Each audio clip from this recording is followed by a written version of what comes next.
Hi everyone, welcome to coffee बीस। तो ऋतु राठी की तरफ से जो है रिप्लाई वीडियो आ गया है। ऋतु इतनी गुस्से में थी कि वो मोबाइल स्क्रीन से निकलकर हम सबको थप्पड़ जड़ देती थी अगर उसका बस चलता। इतना गुस्सा आंखों में कि तुम लोगों की हिम्मत कैसे हुई मुझे सपोर्ट करने की, तुम लोगों की हिम्मत कैसे हुई मुझे अबला बोलने की। बैकग्राउंड में ऐसा म्यूजिक लगाया गया था जैसे कि जीता था जिसके लिए नेटफ्लिक्स की कोई हॉरर सीरीज चल रही है, उस टाइप का म्यूजिक लगाया गया था। तो भाई बखूबी से एडिट किया गया है, उस पर म्यूजिक भी लगाया गया है, तो उसको अच्छे से पता था कि वो क्या कर रही है। शुरू होता है वीडियो, कहती है कि मैं बाहर आई हूँ, बच्चों के साथ हूँ, खुश हूँ। अब ठीक है भाई, आप खुश हो। देखो दो तरीके होते हैं। एक तरीका होता है कि आप रिटर्न स्टेटमेंट दे दो कि भाई आप जो है ना मेरे हस्बैंड को ब्लेम करना बंद कर दो, जो भी है हमारा थोड़ा बहुत एक पर्सनल इश्यू है, हम दोनों रिजॉल्व कर लेंगे। है नहीं हो पाया तो ठीक है। ये तो आकर ही गैसलाइट करने लग गई ऑडियंस को कि तुम लोगों की हिम्मत कैसे हुई मुझे अबला बोलने की। किसी ने आपको अबला नहीं बोला था, आप ना अबला दिख रही थी। सबसे पहले अगर आप ये बोल रहे हो कि मैं उस आदमी को जानती हूँ, 8 साल बिताए हैं, अगर आपने 8 साल बिताए होते और इतना अच्छे से जानते ना तो दोनों बैठते, इश्यू को सॉल्व करते। आपको अच्छे से पता था, आप जो है महाराज जी के सामने वहाँ पे रोने लग गई थी एकदम इमोशनल होकर, टूट कर। आपकी आवाज़ में ही जो है ना एक अबलापन दिख रहा था, छलक रहा था। आप ये बोले थे प्राइवेट चीज़ थी, आपको नहीं पता था कि महाराज जी के चैनल पर जो है एकांत वार्तालाप का जो सेगमेंट होता है वो अपलोड होता है। अगर आपको सच में किसी से गुस्सा होना है ना तो वो जो YouTube चैनल महाराज जी का जो टीम हैंडल करती है ना, उस टीम मेंबर से हुई है, उनसे बोलकर वो क्लिप आप जो है रिमूव करवा देते थे, है ना। आप तो सीधा जो हाथ धो के पीछे पड़ गई ऑडियंस के कि so called audience, so called Ritu army. अरे भाई कोई आर्मी नहीं है, कोई आपको अबला नहीं बोल रहा है। आप अपना रोना रो रही थी, आपको अच्छे से पता था कि वो क्लिप्स ऐड की जाएगी, आप एक्सेप्ट भी कर रही थी को मैं ही थी। जूम कर करके नहीं, वीडियो में आप दिखी थी तो लोगों ने बोला कि देखो यहाँ पे है। और अब आप ये बोल रही हो कि कुछ पर्सनल चीज़ें भी होती है। आपका पति कहता है कि मैं पब्लिक डोमेन पे ये सब डिस्कस नहीं करूँगा। आपने तो 10 मिनट की वीडियो जो है अपलोड कर दी जहाँ पे आप बोल रही भला है बुरा है मेरा पति, मेरा जो भी है वो है। हाँ, तो अगर इतना ही अच्छा पति है आपका, भाई हमें नहीं पता कैसा है, कैसा आप जानो। अच्छा है तो बहुत अच्छी बात है, बुरा है तो आपका नसीब भाई, है ना।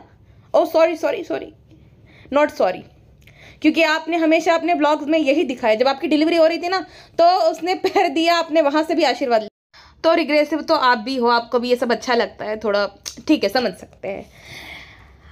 तो आप और आपके हस्बैंड के बीच में सब कुछ इतना बढ़िया था, आप समझती हो वो अंदर से कैसा है बाहर से कैसा है। भाई हमें अंदर का नहीं जानना है कि कोई भी इंसान, हम क्यों जाने किसी आदमी के बारे में अंदर से कैसा है, क्यों। तो आप जानती हो, तो आप दोनों का इतना बढ़िया रिलेशनशिप था। 8 साल की शादी थी, 2 साल शादी थी कि है वो आप जानो, 2 बच्चियां हैं, तो दोनों आपस में मिल बैठकर जो है सोल्यूशन निकालते थे। या तो आप समझ जाती थी, आप जो बोल रही हो ना मुझे पता है, उस आदमी से अच्छा आदमी हो नहीं सकता कोई। आप होती कौन हो दूसरों को कंपेयर करने वाले। आपका हस्बैंड भाई बहुत अच्छा महान होगा, बट आप दूसरे को हस्बैंड को और दूसरे लोगों को कैसे कंपेयर कर सकती हो कि भाई मैं गारंटी लेके कह सकती हूँ कि आप लोगों से बढ़िया होगा। वाह, हर किसी के घर जो है वो शीशे के होते हैं, लेकिन दूसरों के घर में पत्थर मारते हैं, क्योंकि वो शीशे के घर में जो चीज़ें होती है ना, लड़ाई झगड़ा मनमुटाव, वो घर के अंदर रहता है। सोशल मीडिया पे डिलीवरी से लेकर बच्चों को चोट भी लग जाए ना तो पहले कैमरा नहीं उठता। एक अच्छा आदमी जो है ना वो बच्चों को संभालता है, जब उसको चोट लगती है ना तो पहले कि बेटा तुझे क्या हुआ है, कैमरा नहीं उठ जाता कि देखो गाइस ये यहाँ पे चोट लग गई। अरे भाई देखा है हमने। दरअसल मेन इशू ये है कि हम सब ना इमोशनल फूल है थोड़े, है ना। हमसे देख ही नहीं जाती किसी के, कोई अगर तकलीफ में है तो एक इंसान होने के नाते हमें भी तक दुख होता है कि देखो, है ना, एक टाइम था जब ये साथ में थे तो अच्छा नहीं लग रहा कि फिर रिश्ता टूट रहा है।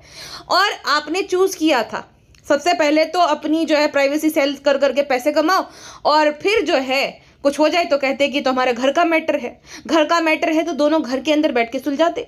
पता ही था वो चैनल पे रोज जो है वीडियोस आते हैं। हाँ, और सबसे ज़्यादा अगर किसी को ब्लेम करना है तो उस चैनल को मैनेज करने वाले टीम मेंबर्स से को करो आप कि क्यों आपने क्लिप्स ऐड करी। ये तो आप ऑडियंस के पीछे पड़ गई। अरे भाई इंसान है हम सब, इंसानियत तो होगी ना। कोई रो रहा है, बिलख रहा है, और आपने क्या, आपके एग्जैक्ट वर्ड क्या थे याद है आपको? मेरे पति ने मेरे साथ छल कपट किया है, पति के छल कपट से परेशान होकर लिया ये फैसला। मैंने हमेशा प्रेम दिया लेकिन बदले में मुझे हमेशा निराशा और छल कपट मिला। ये आपके एग्जैक्ट वर्ड थे। आप ही ने आपके पति को जो है कपटी बोला था, हमने तो नहीं बोला था सामने से। और अभी आप जो है हाथ धो के पीछे पड़ गए ऑडियंस के कि तुम लोगों की हिम्मत हो कैसे हुई, मैं अबला नहीं हूँ। आप अबला साउंड कर रही थी उस टाइम पे, ठीक है। और ठीक, आप क्या बोल रही थी कि आप अपने घर की मेड्स को जो है उसके घर जाकर देखो, वो अबला है। आपको किसने हक दिया जनरलाइज करने का, ये स्टीरियोटाइप मेड्स को लेकर या तो जो भी है स्वीपर्स उनको लेकर? मेरे घर पे जो मेड काम करती है उसकी 3 बेटियां हैं, 8 घर में काम करती है और अच्छा खासा 80,000 महीने का कमाती है और अपनी मेहनत से कमाती है, ठीक है, मेहनत से कमाती है। और मेरी मेड ने ना अपनी जो लाइफ है उसको सोशल मीडिया पे नहीं अपलोड कर रखी है कि फैम ये हमारा कैंपेन हो रहा है, हमारा घी ले लो, हमारा ये ले लो, हमारा देश का धोनी कैंपेन है उसको सपोर्ट करो, है, ये सब नहीं कर रखा है हमारी मेड ने। मेरी जो मेड है उसको 2 बेटियां थी, उसके जो सास ससुर और पति थे वो ये चाहते थे कि अभी भी जो है वो एक बच्चा पैदा करे जो कि बेबी बॉय ही होना चाहिए। बेटियों को जो है हमेशा एक तुच्छ नज़र से देखा गया कि ये तो बेटियां है, तो उसने अपने लिए अपनी बेटियों के लिए स्टैंड लेकर डिवोर्स ले लिया। तो मेरी जो मेड है हमारे यहाँ पे जो काम करती है वो अबला नहीं सबला है। उसने खुद के लिए स्टैंड लिया, बेटियों के लिए स्टैंड लिया और अभी जो है अकेले अपने दम पे बेटियों को बढ़ा भी रही है और खुद को भी संभाल रही है। तो अबला तो बिल्कुल भी नहीं है। हाँ रितु जी, आपको कोई हक नहीं बनता किसी भी लेडीज के बारे में, किसी भी मेड के बारे में ये बोलने का कि वो अबला है। जनरलाइज मत करिए, 150 करोड़ की पॉपुलेशन है, आपके आसपास होंगी शायद अबला महिलाएं, इसलिए आपको ज़्यादा अनुभव है, लेकिन हर कोई जो है अबला नहीं होता है ना। बहुत बहुत कम ऐसे केसेस है, शायद आपने ऐसे देख रखे इसलिए आपने जनरलाइज कर दिया। ना ही आपको किसी ने अबला बोला और ना ही मेड्स भी अबला होती है, क्लियर है। हाँ, तो बात ये थी कि पूरी अपनी ज़िंदगी जो है एक आप जो बोले ना कि हर किसी के घर में तकलीफ है, हर किसी के घर शीशे के ही है, लेकिन दूसरों के घर में जो है फुसफुस करनी है, क्योंकि आपने फुसफुस करने का मौका दिया। आपने अपने, कोई भी इंसान जो है, कोई भी कपल होता है ना, वो अपने एक जो डिलीवरी रहती है ना, पति पत्नी के बीच का मामला है, जो बच्चा जब डिलीवर करती है महिला, तो उसको तो भाई ठीक है आप रिकॉर्ड करो लेकिन अपने तक सीमित रखो, ऐसा होता है। आपने तो वो तक दिखा दिया आपके हस्बैंड ने, है ना। बच्चों को चोट लगी तो तुरंत पहले कैमरा उठ जाएगा कि देखो इसको चोट लग गई। तो आपने तो डिसाइड किया था ये सब बेचने का।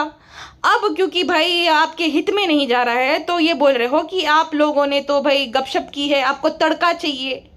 तड़का क्या चाहिए मैडम, आपने डिसाइड किया, हमने देखा, लोग इन्वेस्ट हो गए और अब तो सबको ये भी लग रहा है कि ये कहीं ना कहीं PR स्टंट है। एक टाइम बाद आएंगे साथ में बैठकर कि हम दोनों ने जो भी मतभेद थे वो आपस में सुलझा लिए। तो ये लास्ट वीडियो है, क्योंकि ऐसे लोग जो होते हैं ना, एक होता है कि जिसको आपकी मदद की ज़रूरत है, एक तो वो है जो कि चाहता ही नहीं है कि कोई उसकी मदद करे, तो ऐसे लोगों की कोई हेल्प नहीं कर सकता। और इस प्रकार की मैंने चीप पब्लिसिटी आज तक नहीं देखी, जहाँ पर बहुत सारे लोगों ने कमेंट सेक्शन में पिछली पॉडकास्ट में भी बोला था कि आप लिख के दे रही हूँ मैं, ये PR स्टंट होगा, आगे जाके पता चलेगा आपको। तो देखो ध्रुव राठी ने भी सही कहा था कि डाइंग करियर है यूट्यूब का, अभी कोई भी हथकंडा आपको नहीं बचा सकता, लेकिन बचा लिया, ध्रुव राठी गलत था। अब डाइंग करियर को जो है हाइप मिल जाएगी। अब लोग जो है, जो बहुत सारे उनके चाहने वाले हैं, उनको यही खुशी होगी कि भाई दोनों साथ में हैं, लेकिन भाई साथ में ही थे, ये खाली ये व्यूज़ के लिए भाई किसी भी एक्सटेंट तक जा सकती है, ये समझ आ गया मुझे। स्पेशली हस्बैंड, पायलट हस्बैंड, ठीक है भाई आप साथ में रहो, खुश रहो, लेकिन दूसरों को ये मत बोलो कि वो अबला है या नहीं। अगर आप अबला नहीं है तो वो भी अबला नहीं है। आप अगर वर्किंग वुमेन है तो वो भी वर्किंग वुमेन है। काम काम ही है, काम छोटा बड़ा नहीं होता मैडम। बाकी एक बात मुझे अब समझ में आ गई कि कोई भी यहाँ पे ना सिंपैथी देने के लायक नहीं है, हर कोई जो है सेम ही, एक जैसा ही है। और ये जो परफेक्ट कपल इमेज बनाकर ये सेल करते हैं ना, ये भी झूठी ही एकदम, ठीक है। आप अपनी लाइफ को कंपेयर मत करो और आप इनको देखकर ये मत बोलो कि भाई अब तो हमें शादी करने का मन नहीं करता, सारे लड़के ऐसे ही होंगे। नहीं, सारे लड़के ऐसा नहीं होते। क्यों हम जनरलाइज करें सारे लड़के ही जो है ऐसे ही होंगे? नहीं, हर कोई जो है प्राइवेसी सेल करके कमाना नहीं पसंद करता है। खुददारी भी होती है इंसान के अंदर कि भाई कुछ प्राइवेट मोमेंट्स जो होते हैं, जहाँ पे बच्चे का जन्म हो रहा है, वो बच्चा बड़ा होगा, आगे जाकर वो है ना, तकलीफ हो सकती है। तो हर एक लड़का ऐसा नहीं हो सकता है। तो ये मत बोलो कि उस आदमी को देखकर हमारा शादी करने का मन नहीं करता है वगैरह वगैरह, बिल्कुल भी नहीं, ठीक है। बाकी बस इमोशनल फूल बनना बंद करो, मैं भी बंद कर दूंगी अब तो, कोई भी सिंपैथी के लायक नहीं है। अंत में ये लोग हमें ही गालियाँ देंगे कि तुम लोगों को किसने हक दिया, तुम लोग होते कौन और डिसाइड करने वाले, हमारी जो है प्राइवेट लाइफ है सो कॉल्ड, है सब कुछ पब्लिक डोमेन पे अवेलेबल है इनका A to Z। लेकिन अब जब झगड़े हो जाते हैं तो वो प्राइवेट बन जाते हैं। पति कहता है कि मैं डिस्कस नहीं करूंगा, पत्नी 10-10 मिनट के वीडियोस बनाती है होठ चबा चबा कर और आंखें दिखा दिखा कर। अरे भाई, मतलब पहले अपनी प्राइवेट लाइफ जो है पब्लिक करो और उसके बाद जो है पब्लिक को ही जज करो, उसको गालियाँ दो कि क्यों हमें जो है हमारी लाइफ को लेकर क्वेश्चन कर रहे हो, क्यों हमारी पर्सनल लाइफ में घुस रहे हो। अरे भाई, क्योंकि तुमने घुसाया सबको, अब लोग इन्वेस्टेड है कि क्या हो रहा है क्या नहीं। जब तक अच्छे से अर्न कर रहे हो तब तक फैमिली फैमिली। हाँ, जब वो देश का धोनी कैंपेन शुरू किया था तब तो मैडम आप ही बोल रही थी यूट्यूब पे कि प्लीज़ इस मिशन को सपोर्ट करो। धोनी ने तो खुद ने डिसाइड नहीं किया था रिटायर होने का, आपके हस्बैंड ने रिटायर कर दिया था उसको, धोनी को। और क्या तर्क बना था उस साइकिल चलाने का या जो भी है, बहुत सारे से काम करते रहते हैं आपके हस्बैंड, तब तो आप बड़ा बोलती हो कि सपोर्ट कीजिए सपोर्ट करिए। और आप आज ये बोल रही हो कि मुझे कोई ज़रूरत नहीं है। Hats off to you madam, आपकी हिपोक्रेसी को सलाम है किस तोपों की। तो बस यही है, बनिए मत। पहले ऐसा था ना, सिनेमा है तब तक लोग भूतिए बनेंगे, अब जब तक व्लॉगिंग है, जब तक ये सोशल मीडिया है तब तक लोग भूतिए बनते रहेंगे। बनिए मत, अभी से संभल जाइए भाई।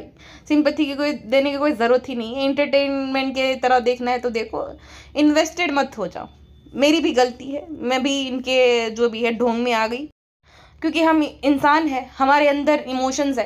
लेकिन इमोशंस जो है ना, वो जो बिना कैमरे के, बिना जो मोबाइल के व्लॉग नहीं रिकॉर्ड करता ना, उनके लिए सीमित रखिए। ये सब यहाँ पे ढोंग ही करते हैं, ये जितना चाहते हैं उतना दिखाएंगे, बाकी जितना पार्ट होगा जो दिखाने लायक नहीं रहेगा, जहाँ पे वो आइडल नहीं दिखेंगे, वो ट्रिम कर देंगे और कट मार देंगे, और जितना चाहेंगे उतना ही दिखाएंगे, फिर बोलेंगे कि जज कर रहे हो। जब तक इनको वाओ वाओ सो नाइस ऐसा बोलोगे तब तक तुम ठीक हो, जब क्वेश्चन करोगे तुम बुरे बन जाओगे। तो बस ऐसे लोगों को जो है सिंपैथी देने की कोई ज़रूरत नहीं है, और ऐसे लोगों को इग्नोर करो जो कि ऐसे चीप पब्लिसिटी स्टंट करते हैं। बाकी खुश रहे रितु भी, उसका हस्बैंड भी, और दोनों बच्चियाँ भी। फिलहाल के लिए बस इतना ही, मिलते हैं नेक्स्ट प्रोग्राम में। अपना ध्यान रखिए, बाय बाय।